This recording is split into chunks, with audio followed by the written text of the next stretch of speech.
नमस्कार, खबरों की खबर में आपका स्वागत है। आपके साथ मैं हूं खुशबू। प्रधानमंत्री नरेंद्र मोदी ने एक राष्ट्र और एक चुनाव को देश की जरूरत बताया है। उन्होंने कहा कि ये सिर्फ एक विचार विमर्श का मुद्दा नहीं है और इसके बारे में गंभीरता से सोचा जाना चाहिए। हर कुछ महीनों में भारत में कहीं ना कहीं चुनाव हो रहे होते हैं। इससे विकास कार्यों पर प्रभाव पड़ता है। ऐसे में वन नेशन वन इलेक्शन पर गहन मंथन जरूरी है। इससे पहले 19 जून को भी प्रधानमंत्री नरेंद्र मोदी ने एक देश एक चुनाव के मुद्दे पर सर्वदलीय बैठक बुलाई थी। इसके बाद एक बार फिर ये मुद्दा सतह पर आ गया, जो प्रधानमंत्री के एजेंडे में अहम माना जाता है। ये मुद्दा विभिन्न अवसरों और विभिन्न मंचों पर चर्चा का विषय बनता रहा है। एक देश एक चुनाव के विचार के तहत देश में चुनाव चक्र को इस तरह से संरचित करने का प्रस्ताव है जिसमें लोकसभा और राज्य के विधानसभा चुनाव एक साथ कराए जाएंगे। लोकसभा और राज्यों की विधानसभाओं के चुनाव एक साथ कराए जाने के मुद्दे पर लंबे समय से बहस चल रही है। प्रधानमंत्री नरेंद्र मोदी ने इस विचार का समर्थन कर इसे आगे बढ़ाया है। वैसे इस मुद्दे पर चुनाव आयोग, नीति आयोग, विधि आयोग और संविधान समीक्षा आयोग विचार कर चुके हैं। एक देश एक चुनाव लोकसभा और राज्यों की विधानसभाओं का चुनाव एक साथ करवाने का एक वैचारिक उपक्रम है। देश में इनके अलावा पंचायत और नगर पालिकाओं के चुनाव भी होते हैं, लेकिन एक देश एक चुनाव की प्रक्रिया में इन्हें शामिल नहीं किया जाता। अब यहाँ पर यह समझने की जरूरत है कि एक देश एक चुनाव की जरूरत क्यों है। बेशक ये मुद्दा आज बहस के केंद्र में है, लेकिन विगत में 1952, 1957, 1962, 1967 में ऐसा हो चुका है, जब लोकसभा और राज्यों की विधानसभाओं के चुनाव साथ साथ करवाए गए थे। ये क्रम तब टूटा जब साल 1968-69 में कुछ राज्यों की विधानसभाएं विभिन्न कारणों से समय से पहले भंग कर दी गईं। वर्ष 1971 में पहली बार लोकसभा चुनाव भी समय से पहले हो गए थे। ऐसे में ये प्रश्न उठना स्वाभाविक है कि जब इस प्रकार चुनाव पहले भी करवाए जा चुके हैं तो अब क्या समस्या है। चुनावों को लोकतंत्र का सबसे बड़ा पर्व माना जाता है। अगर हम देश में होने वाले चुनावों पर नजर डालें तो हम पाते हैं कि हर साल किसी न किसी राज्य में चुनाव होते रहते हैं। चुनावों की इस निरंतरता के कारण देश लगातार चुनावी मोड में बना रहता है। इससे न केवल प्रशासनिक और नीतिगत निर्णय प्रभावित होते हैं, बल्कि देश के खजाने पर भी भारी बोझ पड़ता है। पिछले साल हुए 17वीं लोकसभा के चुनाव में एक अनुमान के अनुसार 60,000 करोड़ रुपए से अधिक का खर्च आया और लगभग 3 महीने तक देश चुनावी मोड में रहा। निश्चित ही ऐसी परिस्थितियों में एक देश एक चुनाव विचार पहली नजर में अच्छा प्रतीत होता है, पर यह व्यवहारिक है या नहीं, इस पर एक्सपर्ट्स की अलग अलग राय है।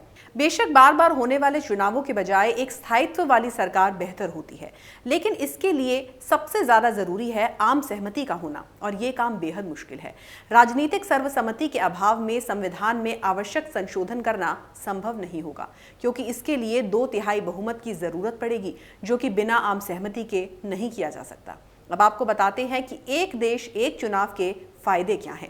एक देश एक चुनाव के सिद्धांत को अमल में लाकर चुनाव के खर्च, पार्टी के खर्च आदि पर नजर और नियंत्रण रखने में सहूलियत होगी। जब साल 1951-52 में लोकसभा का पहला चुनाव हुआ था तो 53 दलों ने चुनाव में भागीदारी की थी। 1874 उम्मीदवारों ने चुनाव लड़ा था और चुनाव खर्च लगभग 11 करोड़ रुपए आया था।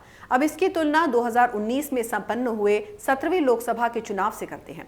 इन चुनावों में 610 राजनीतिक दल थे और लगभग 9,000 उम्मीदवार, लेकिन सेंटर फॉर मीडिया स्टडीज की एक अनुमान के मुताबिक इन पर लगभग 60,000 करोड़ रुपए खर्च हुए, जबकि इसमें राजनीतिक दलों के चुनावी खर्चे शामिल नहीं हैं। 7 चरणों में 75 दिनों में संपन्न हुए इस आम चुनाव को अब तक का सबसे खर्चीला चुनाव बताया जाता है। इस लिहाज से एक वोट पर औसतन 700 रुपए खर्च किए गए और हर लोकसभा क्षेत्र में 100 करोड़ रुपए खर्च हुए। साल 2014 के लोकसभा चुनाव में लगभग 30,000 करोड़ रुपए का खर्च आया था, जो सिर्फ 5 सालों में बढ़कर दोगुना हो गया। एक देश एक चुनाव से सार्वजनिक धन की बचत होगी, प्रशासनिक सेटअप और सुरक्षा बलों पर भार कम होगा, सरकार की नीतियों का समय पर कार्यान्वयन सुनिश्चित हो सकेगा और ये भी सुनिश्चित होगा कि प्रशासनिक मशीनरी चुनावी गतिविधियों में संलग्न रहने की बजाय विकासात्मक गतिविधियों में लगी रहे। मतदाता सरकार की नीतियों और कार्यक्रमों को राज्य और केंद्रीय दोनों स्तरों पर परख सकेंगे। इसके अलावा मतदाताओं के लिए ये तय करने में आसानी होगी कि किस राजनीतिक दल ने क्या वादे किए थे और वो उन पर कितना खरा उतरा। सत्ता चला रहे राजनीतिज्ञों के लिए ये देखना भी जरूरी है कि बार बार चुनाव होते रहने से शासन प्रशासन में जो व्यवधान आ जाते हैं उनको दूर किया जाए। अक्सर ये देखा जाता है कि किसी विशेष विधानसभा चुनाव में अल्पकालिक राजनीतिक लाभ उठाने के लिए सत्तारूढ़ राजनेता ऐसे कठोर दीर्घकालिक निर्णय लेने से बचते हैं जो अंततः देश को लंबे समय में मदद कर सकता है। 5 साल में एक बार चुनाव कराने से सभी हितधारकों यानी कि राजनीतिक दलों, निर्वाचन आयोग, अर्धसैनिक बलों, नागरिकों को इसकी तैयारी के लिए ज्यादा समय मिल सकता है। साल 1999 में विधि आयोग ने अपनी 170वीं रिपोर्ट में लोकसभा और विधानसभाओं के चुनावों को एक साथ कराने का समर्थन किया था।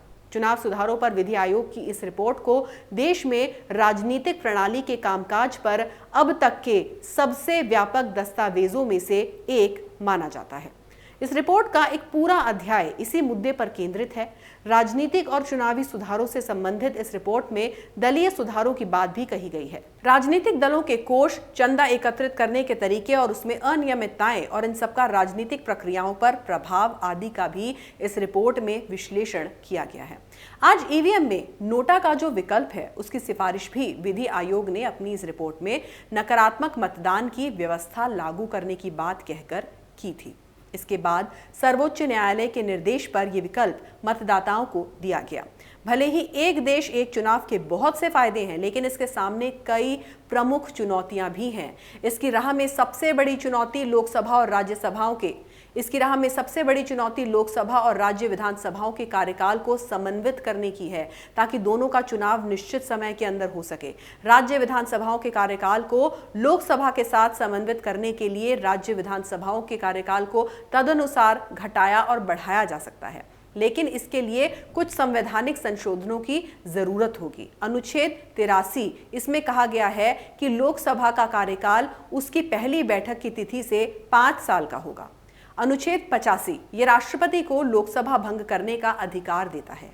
अनुच्छेद 172 इसमें कहा गया है कि विधानसभा का कार्यकाल उसकी पहली बैठक की तिथि से 5 साल का होगा।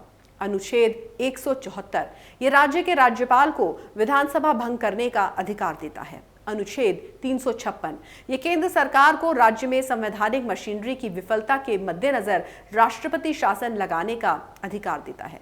इनके अलावा जन प्रतिनिधित्व अधिनियम के साथ साथ संबंधित संसदीय प्रक्रिया में भी संशोधन करना होगा। एक देश एक चुनाव के लिए सभी राजनीतिक दलों को राजी करना आसान काम नहीं है।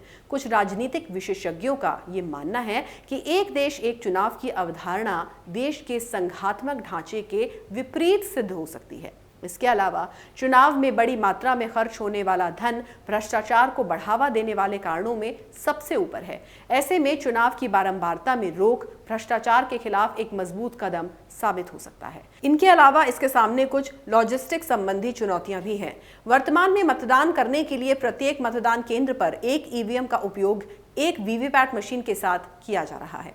लोकसभा और विधानसभाओं के चुनाव एक साथ कराने पर इनकी संख्या दोगुनी हो जाएगी। अतिरिक्त मतदान कर्मियों के साथ बेहतर और चाक चौबंद सुरक्षा व्यवस्था की आवश्यकता होगी और ये काम केंद्रीय पुलिस बलों की संख्या बढ़ाए बिना करना संभव नहीं है। एक साथ इतनी बड़ी संख्या में ईवीएम और वीवीपैट मशीनों को सुरक्षित रखना भी एक बड़ी चुनौती होगी, क्योंकि निर्वाचन आयोग को वर्तमान में ही इन्हें सुरक्षित रखने की समस्या से जूझना पड़ रहा है। ये सही है कि एक साथ चुनाव कराने से सरकारी राजस्व और समय की बचत होगी। अक्सर ये देखा जाता है कि जब चुनाव का समय नजदीक आता है तो मंत्रियों सहित पूरा सरकारी अमला बेहद व्यस्त हो जाता है। इसके साथ ही चुनाव आचार संहिता लागू होने से विकास कार्य भी ठप पड़ जाते हैं। लेकिन इसमें कोई दो राय नहीं कि विश्व का सबसे बड़ा लोकतंत्र भारत हर समय चुनावी चक्रव्यूह में घिरा हुआ नजर आता है। देश को चुनावों के इस चक्रव्यूह से निकालने के लिए एक व्यापक चुनाव सुधार अभियान चलाने की जरूरत है। इसके तहत जन प्रतिनिधित्व कानून में सुधार, काले धन पर रोक, राजनीति में बढ़ते अपराधीकरण पर रोक, लोगों में राजनीतिक जागरूकता पैदा करना शामिल है। एक देश एक चुनाव की अवधारणा में कोई बड़ी खामी नहीं है, पर राजनीतिक दलों द्वारा जिस तरह से इसका विरोध किया जा रहा है उससे लगता है कि इसे निकट भविष्य में लागू कर पाना संभव नहीं है। हालांकि इंडोनेशिया, दक्षिण Africa, Germany, Spain, Hungary, Slovenia, Albania, Poland, Belgium में भी एक बार चुनाव करने की परंपरा है। स्वीडन में भी सितंबर 2018 में आम चुनाव, काउंटी और नगर निगम के चुनाव एक साथ कराए गए थे। अगर आपको हमारा ये वीडियो पसंद आया तो इसे लाइक करें, शेयर करें और कैपिटल टीवी को सब्सक्राइब करें। नमस्कार। अगर आपको हमारा वीडियो पसंद आया हो तो इसे लाइक करें, हमारे चैनल को सब्सक्राइब करें और हाँ, बेल आइकन दबाना ना भूलें ताकि आप तक हमारे वीडियो की नोटिफिकेशन पहुंचती रहे। आप अपना सुझाव हमें कमेंट बॉक्स में दे सकते हैं। हमारे साथ जुड़ने के लिए शुक्रिया।